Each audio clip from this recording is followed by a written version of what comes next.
Daniel didn't realize he had spoken so honestly until the silence stretched between them, soft, heavy, but not uncomfortable. Maya's eyes lifted slowly, the break room's dim yellow bulb casting a muted glow over her tired features. For a moment, she simply looked at him as if trying to understand how much truth she had really heard. He didn't look away this time. My daughter needed me, he continued, voice steady but low, almost as if speaking too loudly would break the moment. But I also needed people. I just didn't know how to say it. So I fell apart quietly. He paused, searching for the right shape of the next sentence. You don't have to do that. Maya blinked. Once. Twice. Her breath trembled at the end, just enough that someone who didn't know pain wouldn't notice, but Daniel had lived enough lonely nights, enough silent collapses, to recognize the cracks in someone else's armor. You talk like you've lived 100 lives, she murmured. Daniel gave a faint smile. Feels like it sometimes. The heater rattled weakly in the corner, filling the stillness with a soft hum. Maya shifted on the chair, her hands rubbing together slowly, as though warming more than just skin. More than cold. He could see the way her shoulders eased, how her posture softened by a few degrees, so slight that she probably didn't even notice it herself. You didn't fall apart quietly, she said after a moment. You survived quietly. Daniel didn't respond right away. He hadn't expected her to take his confession and hand back something gentler. Usually when he slipped up and revealed too much struggle, too much truth, people grew uncomfortable, changed the subject, or nodded with polite emptiness. But Maya wasn't doing that. She was looking directly at him, fully present. I don't know about surviving, he said. Some days it was just getting through hours. Then minutes. Then seconds. She studied him, really studied him. What happened? He exhaled slowly. Life. It wasn't said as a joke. It wasn't meant to be vague. It was simply the only word large enough to hold all the heaviness he didn't think she needed to hear in detail. Not tonight.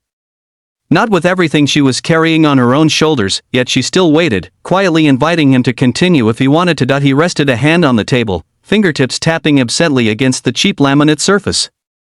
Lily was only a few months old when things got bad. My job hours were cut. Her mom wasn't around. I didn't know how to ask for help because I thought it made me weak.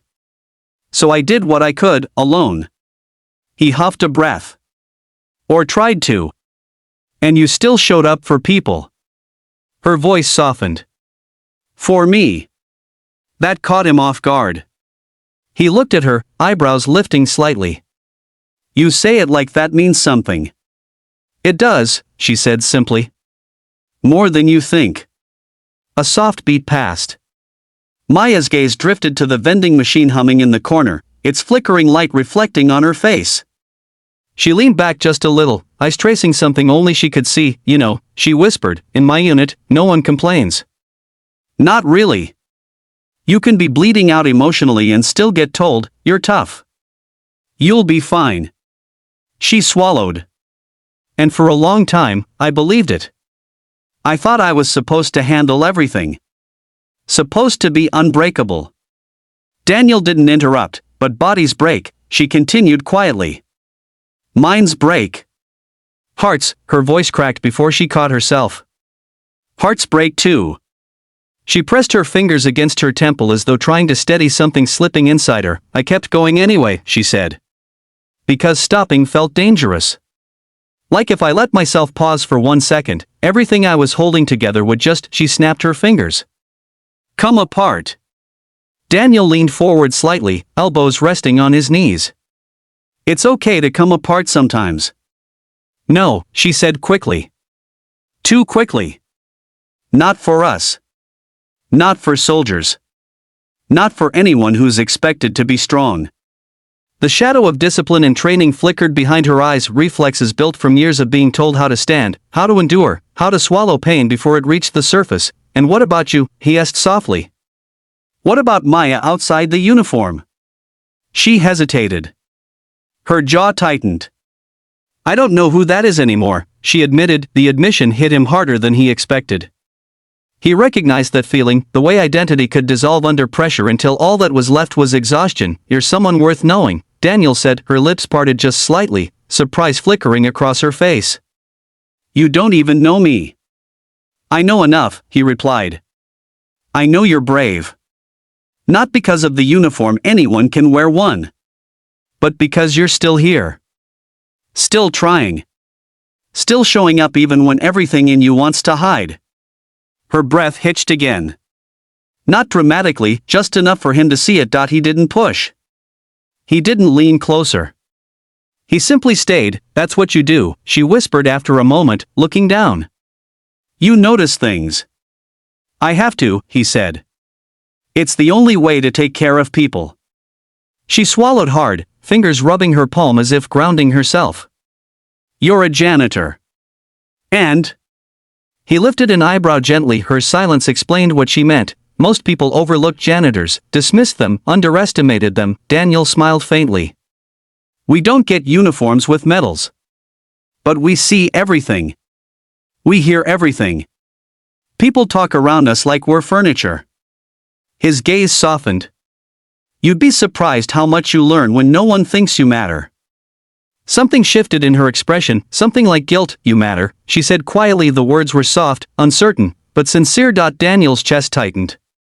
He hadn't realized how much he needed to hear that, not from society, not from co-workers, but from someone who understood being invisible even while standing in full view. Thank you, he said. Her eyes finally met his, steady and vulnerable at the same time.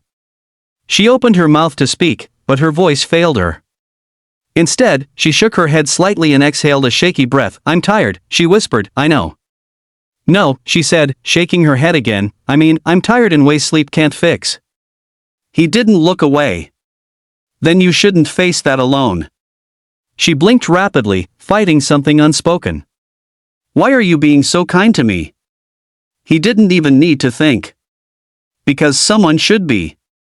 Her throat bobbed as she swallowed. Her eyes glistened, not tears yet, but close. It feels strange, she said.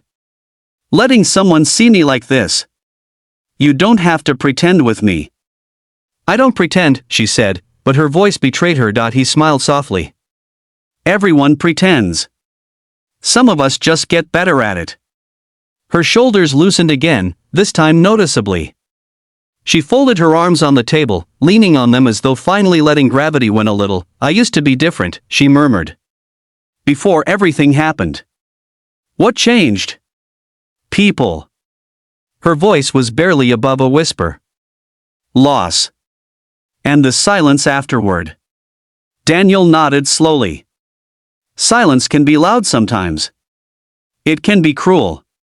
Yes, he agreed. That too. Another long quiet settled between them, but this one felt warm, not cold. Not hollow. Two people sitting in a small break room, the rest of the world muffled behind a door, sharing the kind of honesty that didn't need to be decorated or justified. Finally, Maya exhaled and said, I don't know why I'm telling you all this. Daniel leaned back, folding his arms lightly. Because for the first time in a long time, you don't have to be strong. Her eyes softened. That's terrifying. I know, he said gently. But sometimes being seen is the first step to healing. She stared at him for a long, searching moment, like she was trying to decide whether to trust him with the pieces she had been holding together for too long. When she finally spoke, her voice was barely audible. Stay. He didn't hesitate. I'm here. And for the first time that night, Maya didn't straighten her posture, didn't brace herself, didn't guard her expression. She simply let herself be human, tired, hurt, needing. Daniel didn't reach for her hand. He didn't move closer. He didn't make promises or grand gestures. He just stayed in the quiet with her. Two people who had fallen apart quietly in different worlds, somehow finding a moment of stillness together, and for the first time in years, neither of them felt as alone as they had a few minutes ago. Egar Chahi Tohar Chapter K5 Photo Prompts Be Dudun, Bayas Bata Dejai.